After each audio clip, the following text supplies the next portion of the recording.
À 8 degrés au-dessus des normales saisonnières cet automne. Un phénomène suivi au quotidien par Pierre Huat, prévisionniste météo. Alors comment explique-t-il cette vague de douceur en Europe ? Alors, on a deux choses actuellement sur l'Europe. D'une part, une dépression avec des vents qui circulent dans ce sens. Et puis d'autre part, on a un anticyclone qui est bien présent sur l'ensemble de la Méditerranée et qui tourne, lui, dans l'autre sens. Du coup, on a des vents qui convergent, qui arrivent du Maghreb et qui remontent vers la France. Et on a forcément des températures qui sont très douces puisque c'est une masse d'air subtropicale qui nous arrive.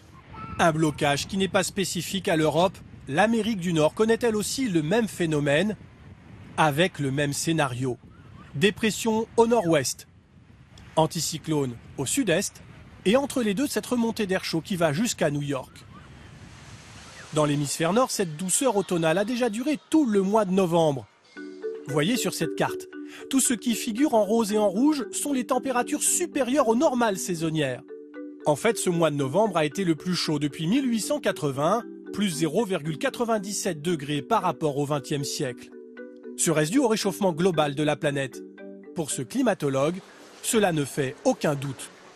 Les hivers vont devenir de plus en plus doux dans un contexte de réchauffement climatique. Et ça, on le vit déjà. Et on l'attribue d'ailleurs déjà, au moins en moyenne, à l'échelle planétaire, aux activités humaines. Donc oui, les hivers très doux vont devenir une caractéristique de nos climats. D'après les prévisionnistes, l'année 2015 pourrait devenir l'année la plus chaude depuis la fin du 19e siècle.